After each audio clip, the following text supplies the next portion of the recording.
Bueno, buenas tardes. ¿Cómo están? Vamos a dar inicio a esta reunión. ¿Cómo estás, Lisset Ortega y Juan David Mosquera? Muy bien, buenas tardes. Hola, ¿cómo Bueno, están?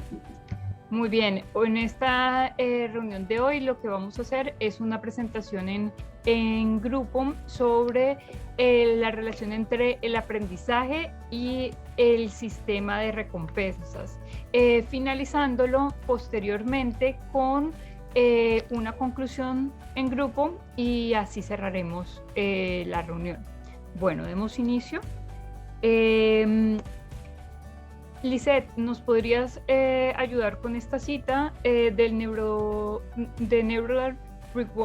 Reward and Decision Signals from Theories to Data of Wolfram Schwarzschild?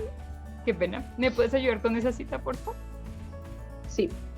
Estas citas son las teorías de la función de recompensa. Emplean algunas variables básicas y fundamentales, como el valor subjetivo de recompensa derivado del comportamiento medible. Esta variable condensa todos los factores cruciales de la función de recompensa y permite una formalización cuantitativa que caracteriza y predice una gran variedad de comportamientos. Me gustaría que tuviéramos esta cita en nuestra mente porque lo que vamos a ver a partir de ahora nos va a dar a entender qué es lo que quiere decir esto. Entonces tengámoslo ahí un momento y sigamos. Bueno, entonces empezando, hablemos un poquito sobre qué son las recompensas. Entonces, las recompensas, para hablar de recompensas primero tenemos que empezar con Skinner y su punto de vista del desarrollo desde el condicionamiento operante, donde planteaba que el aprender se hace por medio de recompensas o castigos. ¿Esto qué significa? Desde el condicionamiento clásico hablábamos de que un estímulo genera una respuesta, estímulo 1 genera respuesta, y el estímulo 2 que no genera respuesta, al asociarlo al estímulo 1, pues genera la misma respuesta deseada del estímulo 1. Pero en el condicionamiento operante esto cambia un poquito y entonces entendemos que el estímulo 1 genera una respuesta, pero si esa respuesta al estímulo 1 la asociamos a un estímulo 2 que por sí solo tiene una respuesta sea positiva o negativa en el individuo, lo que vamos a hacer es que vamos a hacer un cambio en la respuesta al estímulo 1, aumentando o disminuyendo la respuesta al haber sido asociada al estímulo 2. A esto se le llama reforzante y de ahí es donde empiezan a venir lo de las recompensas. Entonces hablemos un poquito sobre cuál es el papel de las recompensas en el aprendizaje. Pues hablábamos desde el condicionamiento operante que hay refuerzos y hay castigos. Si los refuerzos son los que aumentan una respuesta y los castigos son las que la disminuyen, estaríamos hablando que las recompensas, su función es aumentar una respuesta para promover el aprendizaje. Tenemos que hay refuerzos positivos y negativos y castigos positivos y negativos. Pero entonces, ¿cuáles son los tipos de recompensa? Pues entonces empecemos a ver un poquito de esto. Primero que todo, para que sea una recompensa o para que sea un refuerzo positivo, tiene que ser el estímulo apetitivo. Si no es apetitivo, no lo va a hacer. Entonces, por ejemplo, un ejemplo. Digamos que a Lisset le encanta el brócoli. Es su comida favorita, es lo más. Entonces, yo le digo, si, por ejemplo, cada vez que ella cumple todas sus tareas antes de las 5, ella recibe un plato de brócoli.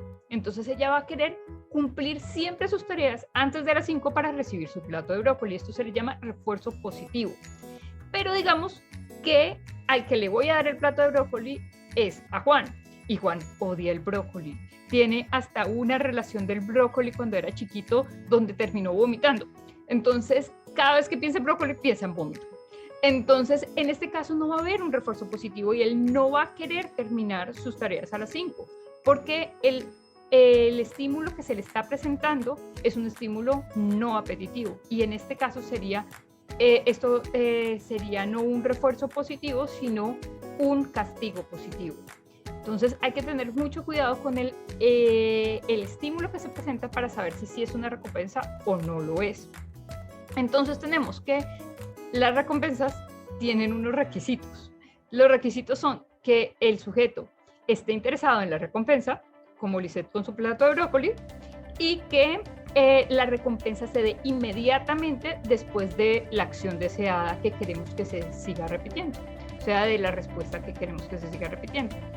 Pero ojo, también puede pasar de que estemos reforzando o dando recompensas para acciones no deseadas.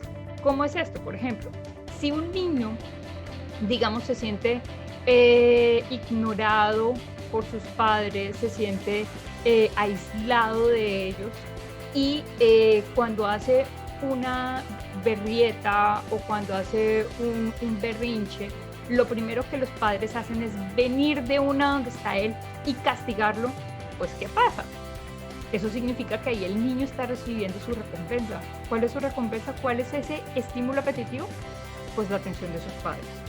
Entonces, si ellos le generan atención en el momento en que lo regañan, aun si es con el regaño, el niño va a querer seguir haciendo este tipo de conductas no deseadas, de berrinches y de rabietas para poder recibir esa atención de sus padres. Eso es lo que llamamos refuerzo negativo.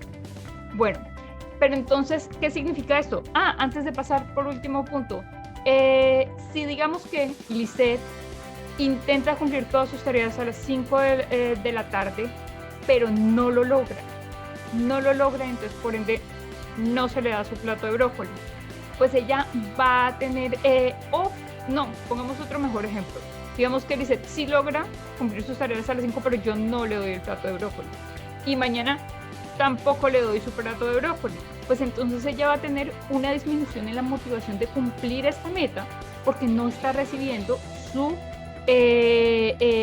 estímulo apetitivo. Esto lo digo porque debemos entender que si estos requisitos de acá no se cumplen, la motivación sí se afecta. Y así como la motivación se afecta por medio del aprendizaje, el aprendizaje también se afecta por medio de la motivación.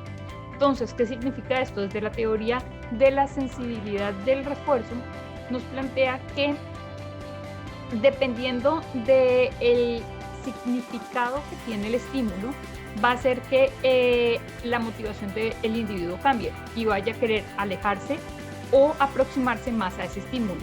Entonces, por ejemplo, si Lisette consigue su plato de brócoli cada vez que cumple todas sus tareas a las 5 de la tarde, pues va a tratar de hacerlo más y va a aproximarse a hacer más este tipo de tareas y va a querer hacer más este tipo de tareas para conseguir el brócoli, mientras que Juan lo que va a hacer es evitarlo, porque como no es un estímulo apetitivo y no es una recompensa, sino un castigo positivo, pues él no lo va a querer y va a tener una reacción de evitación, que es lo contrario a la aproximación. Este estudio sobre las emociones y el aprendizaje y las recompensas ha sido ampliamente estudiado y vi muchos estudios cuando estaba investigando un poco sobre esto. Me interesó mucho y me gustaría dejarlo en la mesa para que se pueda investigar más a fondo si lo desean. Es un estudio que hace Joel Manuel Prieto sobre la motivación y el aprendizaje en estudiantes universitarios por medio de la recompensa del juego. El juego es la mejor recompensa para mí en la parte de la educación, porque hace que la motivación cambie. Y de hecho ellos, al implementarlo en esto, se dieron cuenta que funcionaba y las calificaciones de los estudiantes pues mejoraron gracias a esta dinámica que se hizo.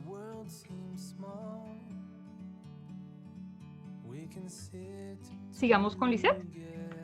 Listo, entonces yo les voy a contar sobre por qué las recompensas tienen propiedades reforzantes y cómo las recompensas afectan el aprendizaje. Inicialmente, pues, como Natalie traía el tema, tenemos qué es la recompensa, y pues de acuerdo a Horst y a Silberger, históricamente se habla del valor de la recompensa, y este hace referencia pues a su efectividad o fuerza, y en términos que tendrán respuestas o que pueden llegar a ser un reforzador, ya que produce o mantiene. Entonces, o refuerzas un estímulo, como lo decía Natalie, o lo mantiene. También hablamos del concepto de valor de la recompensa y este existe en la literatura sobre la investigación del comportamiento desde ya hace bastante tiempo, como por ejemplo nos lo contó Elliot, y él lo mencionó entre los determinantes de la ejecución efectiva en las tareas que él mostró como en el laberinto. ¿Cómo es esto? Que a mayor valor de la recompensa se espera una mejor ejecución en la tarea. Y otro ejemplo sería como a mayor velocidad de recorrido o pues a mayor acierto sobre el número, pues va a tener mejores intentos, etc. Estos son como unos de los ejemplos puntuales. Cambiamos, Nata. Y la otra parte de por qué afecta el aprendizaje es que pues los premios pueden ser tan perjudiciales como los castigos, ya que pues pocas veces se provocan cambios duraderos en las actitudes, como lo mencionaba Natalie, de mi plato de brócoli, que si obtengo mi plato de brócoli puedo hacer mi tarea a la hora puntual en la necesaria. Entonces, ¿por qué? Porque en el momento en el que no hay recompensa, la conducta anterior se desaparece. Al premiar, pues, se pierde el interés a largo plazo y pues que en el momento en el que dejamos de darles este premio o esta recompensa, simplemente deja de hacer la tarea a la puntualidad que necesitamos. Quien espera un premio tiene prisa por escribir su tarea, por desarrollarla o por cumplirla, y esto pues llega a actuar sin interés porque simplemente lo va a hacer y va a querer la recompensa. Entonces ahí estamos afectando el aprendizaje porque no es necesario tener que recompensar para que el niño o el estudiante aprenda. También podemos ver que las recompensas eliminan la cooperación con los demás, lo que no favorece los riesgos y pues los minimiza. Disminuye la efectividad y pues obviamente esto, cerrando el tema del aprendizaje, es que no necesariamente tenemos que tener recompensas, sino más bien debemos reforzar otro tipo de conductas para que el estudiante tenga la capacidad de aprender.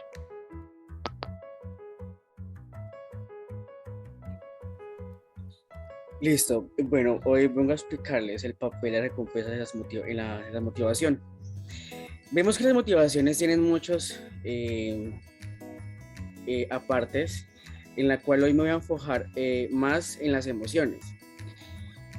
La motivación no sería nada más que un conjunto de actividades a cabo para la satisfacción de nuestras necesidades. Este concepto se aplicaría tanto a los comportamientos más elementales como a las tareas más complejas de los individuos. Por fin aquí. Pena. La recompensa tiene un potencial de provocar emociones positivas y en esas son las que me voy a enfocar todo el trabajo, porque una principal emoción es el placer, ¿sí? Por ejemplo, a Nata, a Lisette les gusta disfrutar de una buena comida, de una buena película, ¿sí? O que Nata pues le gusta conocer a una persona y le pareció encantadora y pues le produjo cierto placer. Entonces, el placer constituye una respuesta transitoria que puede conducir al estado de felicidad más duradero. Por fin, Nati. Bueno, hay diferentes grados de placer. Un ejemplo es, por ejemplo, que Lisette esté sedienta. Entonces, para ella sea muy agradable un vaso de agua o un jugo o bueno, ¿sí? O que tenga mucha hambre, entonces pues ella ve una hamburguesa o un perro caliente, una salchipapa, entonces satisface esa necesidad y ese placer que tiene. Otro de los efectos más gratificantes, y creo que a muchos nos pasa eso, hay de niveles. Por ejemplo, el ganarse una lotería de 100 millones de pesos sería súper gratificante para todos, ¿cierto? Entonces es un nivel de placer súper alto, pero también hay diferentes sensaciones. Por ejemplo, la euforia es cuando un deportista experimenta al correr o al nadar o al montar bicicleta o al hacer gimnasio. Otro tipo de placer es la lujuria, que se evoca a encontrarse con una pareja dispuesta a aparearse o un orgasmo sexual. Entonces eso también es parte de un placer. La euforia también hace parte para las personas que consumen muchos tipos de drogas, no solamente cocaína, marihuana, sino diferentes tipos de sustancias, que eso también les produce un placer a esas personas. De segunda categoría, hay eventos motivadores que además recompensan, son castigos. Por ejemplo, el castigo produce un aprendizaje pavloviano negativo y hace refuerzos operantes. Por ejemplo, una conducta de evasión pasiva y activa y emociones negativas, como por ejemplo el miedo, el disgusto, tristeza e ira, son decisiones más finas separado del castigo. Por ejemplo, lo que hablaba Nata al comienzo sobre un niño con el cual necesita atención de un padre. Entonces el niño, pues muchas veces los niños hacen cosas que no tienen que hacer, ¿sí?, para llamar su atención, y eso pasa en la actualidad, donde los niños hacen cosas que no tienen que hacer para llamar la atención. Entonces eso produce un castigo por parte del padre. Entonces ahí viene el miedo, vienen los traumas muchas veces de muchas personas. Entonces todo este tema que he hablado va más parte a las emociones, ¿sí?, en cuanto a una motivación. Bueno, en la vida científica también me enfoqué en la parte de las emociones, ¿sí? Vemos que hay muchos estudios de las emociones negativas, ¿sí? Pero hay muchos estudios que aún faltan por seguir siguiendo escalando. Pues hay muchos estudios que son suficientemente concisos para poder cimentar afirmaciones y teorías, pero aún hay más estudios, hay mucho más campo por estudiar. Entonces esta evidencia que les dejo es para que nos enfoquemos como las emociones positivas. Bueno, teniendo en cuenta estos aportes tan interesantes y tan importantes que ustedes han dado en esta reunión, me gustaría que cortamente demos una conclusión cada uno sobre cómo les pareció pues esta investigación y sobre la situación de las recompensas, tanto para en torno a la emoción y al aprendizaje. ¿A quién le gustaría empezar? Tenemos un minutito para hacer eso.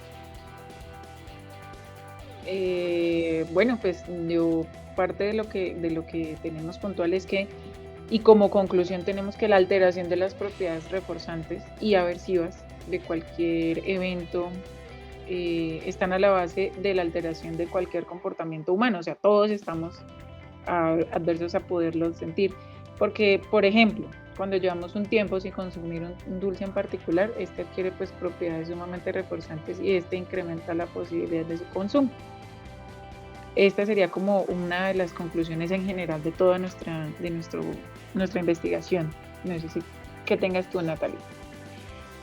Considero que es cierto que toca tener cuidado con el manejo de las recompensas en el aprendizaje, pero también pienso que es un potencial para la motivación del individuo en el aprendizaje, así que pienso que si se hace en un tipo de regularidad no tan próxima, puede ser positivo para potencializar aprendizajes que son más difíciles si no hubiera un estímulo positivo que motivara para conseguir los resultados deseados.